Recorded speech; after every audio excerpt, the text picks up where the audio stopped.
Well, good evening, everybody. It's Greg Rankin again with Healthy Good evening. Clarksville with my buddy Rich Holiday here with the WaterDogs Scuba right here in Clarksville, Tennessee. I was as shocked as anybody, I guess, to find out that there was actually one of the largest diving schools in the state, I guess, in right? Kentucky or Tennessee. We've been open since 2012. We met first. My partner Cecil, that fine-looking diver we'll see in the water there in a second. There's Cecil. We met in 2012. We were working together training scuba divers here in the Middle Tennessee area, and we thought late that year was like, we think that we need to bring a PADI, which is the Professional Association of Diving Instructors. We need to bring a PADI dive center to Clarksville. Sure. So we started talking and started planning a little bit, and then sure enough, early in 2013, we opened the doors on April 1st. And we've been operating ever since. We kind of did it the first year. We thought it would be a hobby that would be for fun, kind of like a instructor co-op type thing, right? It'd be great. But it was almost like Clarksville was really hungry for something. Now I got to tell you, the fact that Fort Campbell's here with us and Austin Peay State University, these great places are here with us. They really provide a ready supply of people looking for adventure, right. Looking, with a healthy mindset, looking towards fitness and wellness. So activities outside and underwater, it comes naturally to them. Right. Well, let's talk about that a little bit. We've talked before about this, and I was under the misconception that you needed to be in some type of great physical shape to be a diver. So talk about that a little bit. Who can actually dive? Are there any physical limitations, or who can actually participate in this sport from a fitness standpoint? It's open to just about everybody. On occasion, there are some rare medical instances, and I'll talk about that a little bit, where that might prevent somebody from enjoying scuba diving. For one thing, the first thing that happens with any diver that comes in or anybody that comes in to try it is they get a medical screening.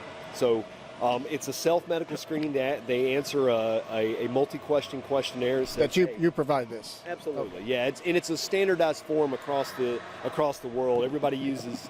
It's from an organization called the Recreational Scuba Training Council, that is kind of like the umbrella organization where all the agencies go under, and all dive shops and diving in general. So there's a multi-question questionnaire. People answer all those questions.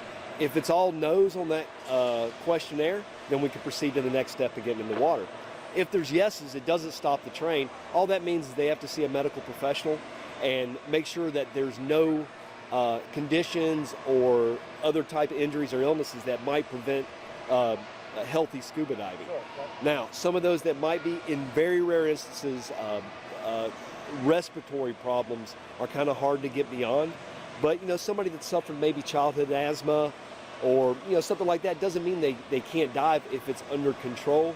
We just have to operate and make sure people are safe. Okay. So it's very rarely does someone, I think, I could not name more than 2 or 3 of these medical questionnaires that have gone forward to a doctor and have come back, hey, this person's not safe to dive.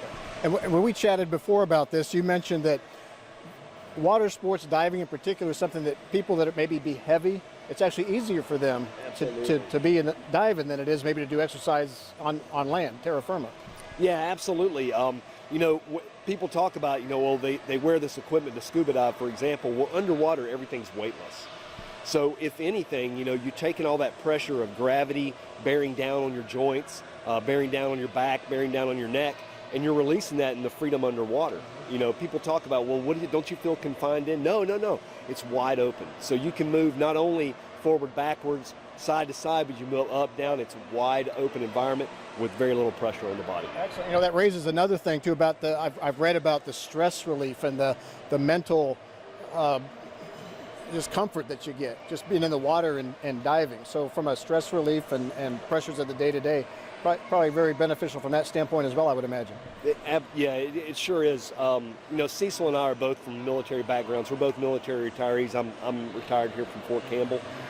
So it's been a hard couple of decades, the last couple of decades. And, minds race sometimes. A lot of things take up. What we both love about diving is once you get underwater, your mind kind of locks in on what you're doing underwater. And all those cares, concerns, worries, they kind of float away.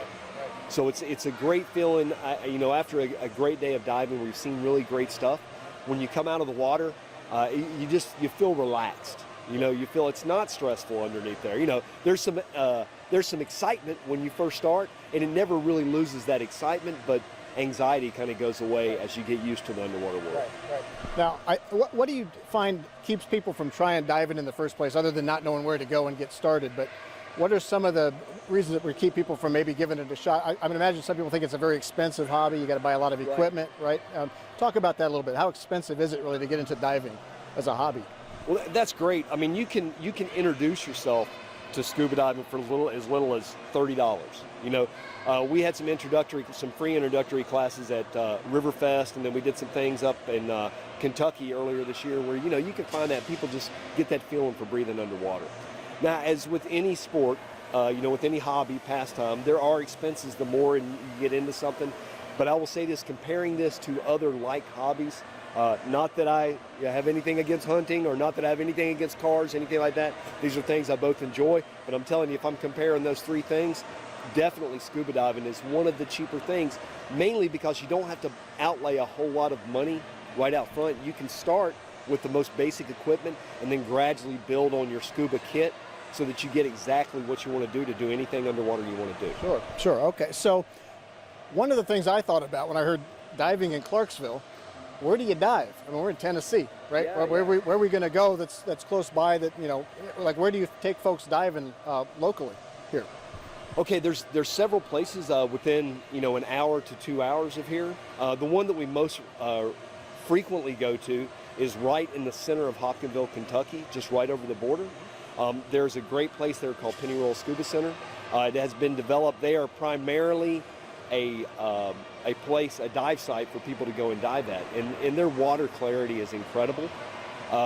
You know, a lot of times, and we joke about this, but we do take trips down to the Gulf of Mexico. A lot of times the water clarity up there in Kentucky is more clear than the Gulf of Mexico. You'll see on a good day 60 feet.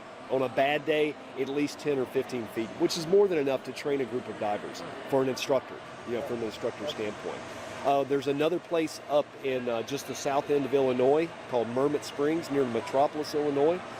They've got really great stuff underwater, including a Boeing 737 or 727 Really? is underwater, the fuselage, and you can actually go in, the tail's at about 15 feet deep, the nose is a bit deeper, but you can swim through the entire fuselage of this boat. And we go up there to do a lot of shipwreck dive training when we do that. If you travel south down to Huntsville, there's a couple of great quarries, one in particular called Coffee Grounds, that's just outside Decatur, Alabama, just on the other side of Huntsville.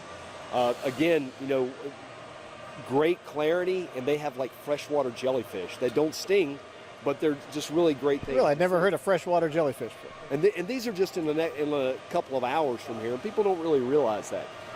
That you can do so much around here. And in fact, people come from all over the region and all over the country to dive at these spots that we have within a 2-hour drive. Interesting. So in addition to teaching people how to dive, you're also taking them out to these sites, and so go through that a little bit. So if I'm getting into this for the first time, what's the process? What steps are you going through before I get to that point where I can actually go out and do those types of dives with you? Yeah, so people ask, you know, how do I get certified? It seems, it's so time consuming, it's going to take months. It really doesn't. To get certified, we generally do it in about 2 weekends, all right? So in the certification process is about 6 to 8 hours of classroom and about 6 to 8 hours of pool training, like you see is going on right here. About 6 to 8 hours of pool training. And then we generally do about 2 days of open water diving, where we spend about 6 hours a day out open water diving. And when I say open water, what that means is natural bodies of water, where people, that's not a swimming pool, you know, that offers natural, you know, the excitement of the outdoors. What we typically do that over the first weekend, you'll do it in the classroom in the morning, morning, Saturday and Sunday. And then you'll be in the pool in the afternoon Saturday, pool in the afternoon Sunday, and then you're ready to go out. Now that's typical. What we like to be is really flexible. We understand that life has different requirements, and sometimes things get exciting. So we like to speak flexibly, so that people, sometimes we also have weekday evening options, things like that. So there's a lot of ways to get after it. It all starts with saying, hey, yeah, I'd like to try scuba diving.